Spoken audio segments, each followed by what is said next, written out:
I remember going to our primary care physician. His house and his office, of course, were one and the same. Lived maybe, a block from our house. My mother would call, like, Elaine has a sore throat, or my brother fell and hurt himself or something. And he would just like, I'll just walk him over or send him over, I remember going to his back door after my neighbor and I were chasing a squirrel, and we didn't know if it bit us, scratched us, whatever. And he's like, send them over, to the back door. We went to the back door, we went in, he gave us each a tetanus shot, back home. Like you would never hear of anything like that now. So, the primary care physician's role has changed. Everything is more production line rather than just personal touch. While my son was deployed, he was able to sneak a 3-week leave, and he didn't tell me he was coming home from Afghanistan. And he had called on the phone, and I was talking to him, and the phone line went dead. And I was in the hallway, and my back was facing the hallway that went down to the elevators. And, I always asked him before I hung up, are you okay? And he'd say, yes, I'm okay. And his keyword, I was always telling him, be careful. And he said, always. And I was passing medications, and I heard this voice behind me that said, no, Mom, really, I'm okay. And he was behind me. He surprised me at work, and I, of course, screamed and yelled. And patients came out of their rooms to see what was going on. And there's this husband and wife, and whenever they come in for testing, they come to find me. And she said, as sick as my husband was when he was here, we will never forget that day.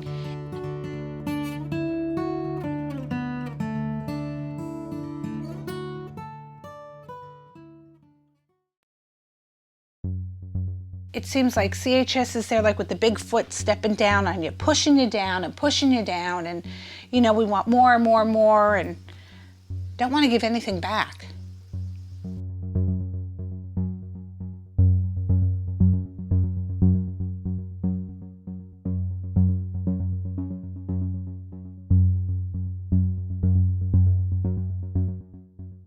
I would really like them to come and spend more than a little walk-through visit. Come and spend a day on each floor. See what the nurses do from the time they start their shift till the end. See how hard they have to work and with limited supplies. And we have a total of 31 rooms in the ER. Our hospital has a policy, they don't want anyone waiting in the waiting room. So, as patients are coming in and signing into the emergency room, the triage nurse is instructed to bring those patients back into the ER, which means they line up litters, chairs, all along the hallways, and that in the ER. But the fact of the matter is that we don't have additional doctors or nurse practitioners to see those patients. You're going through this obstacle course of patients on chairs and on litters, and their visitors are standing in the hallway and things like that. A few weeks ago, one of the environmental workers, I was getting ready to leave, and I saw her walking out, and she was practically sobbing, and I said, what's the matter? And she said, they just want so much from me. I can't seem to clean the beds fast enough for them. I can't seem to get the rooms done quick enough for them. They're always on my back. I told her, I said, just don't let them see that you cry in front of them. Don't let them win. Don't let them beat you down like this. You never hear management saying, how many patients did we save today? It's how many patients did we see today and how fast did we see them? I have said ever since CHS has come here, here is this company that just has endless amounts of money. Why don't you put that to good use? Give us the staff we need, make it a safe working environment. Show some interest and respect in your staff. We come here day in and day out, all hours. People work extra shifts when they're not mandated.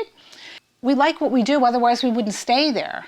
Especially working for this company, you've got to love what you do to put up with it. Just negotiate. 1, 2, 3, 4. Safe. There was never any question, when I became a registered nurse that, as soon as I could, I filled out my membership card and joined.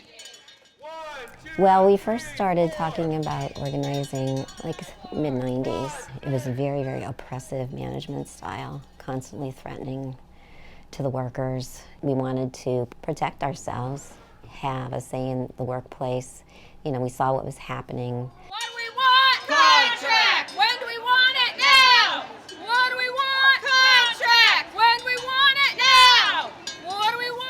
And when, they talked about, unionizing I didn't know exactly how we were going to go about it, but I was familiarized with union because my father was an IBEW and my grandfather was a Teamster and my father-in-law was a Teamster and my other grandfather worked in the mines, and my grandmother actually was, on my mother's side, worked in the garment industry.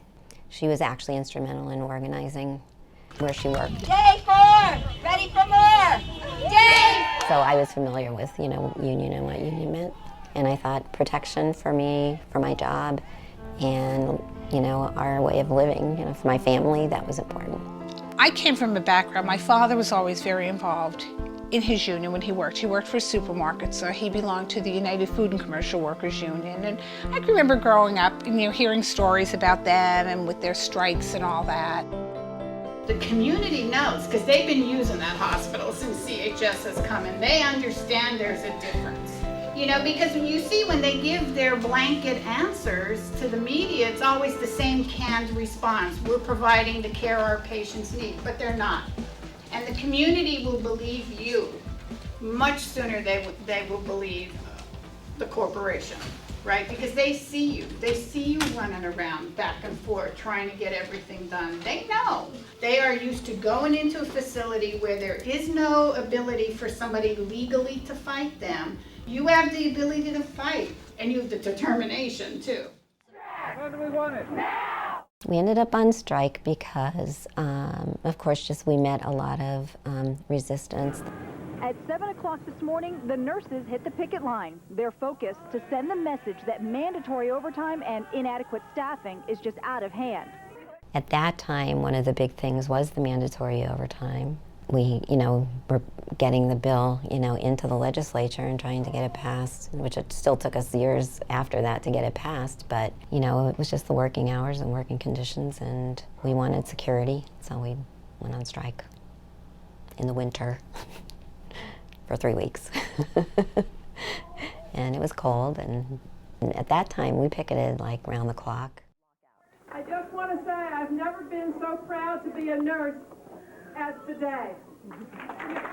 At that time, if you want to really think about how things go, we had 800 nurses, and now we have less than 500, with basically the same number of beds. When Act 102 came out to protect against mandatory overtime, any facility that could be affected by it had to have a plan in place to protect against this.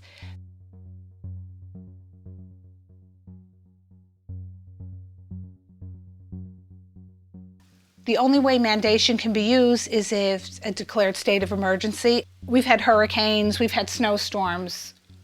People just aren't going to get in, and we stay, we cover it. But nobody wants to be forced to stay.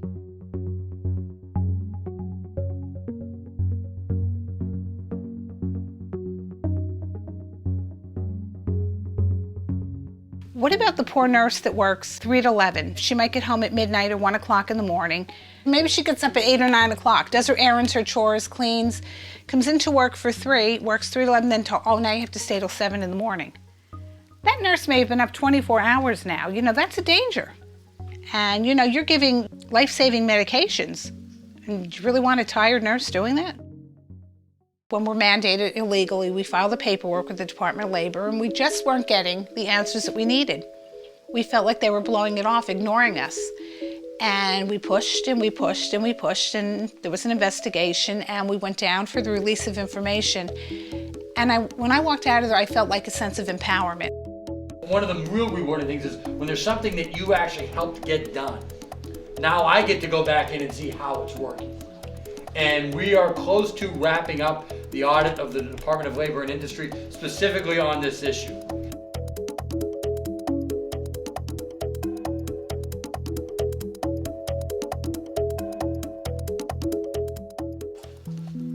It said things like they failed to implement adequate procedures to investigate. They called it a perfect storm of lack of regulation. We did this. We did this by banding together and standing up for our rights. And look what we made happen. We had the State Auditor General investigate the Department of Labor. How many people can say they've done that? And it felt really good. Wilkes-Barre is a wonderful place. First day that I saw you, you were cute. They had the terrible flood here in 1972, Agnes. They called it the Valley with a Heart. Ever since that day we met, I long to be with you. And when we're not We've got some pretty strong-willed people up here. We've got loving and caring people, you know.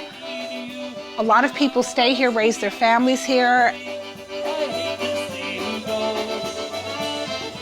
Or I miss you, I wanna kiss you. 6, I really love you so. Come out and visit this place. See what it's like. See what the backbone of the community is. What it was raised on. You know, the values that we have here. Now that the contract is in place, you know, we still need to stick together because the fight's constantly going on. You're the girl I've waited for all my life, it seems. And when we're together, you're the answer to my dreams. When I'm far I think we have a bad name as far as they're concerned. Oh, it's those registered nurses that are organized up there in the union. They're always fighting for something. Yeah, we're always fighting for something. We're fighting for what's right. We're fighting for our patients. And we're going to continue to fight. I hate to see you go. Or I miss you, I wanna kiss you. 6, I really love you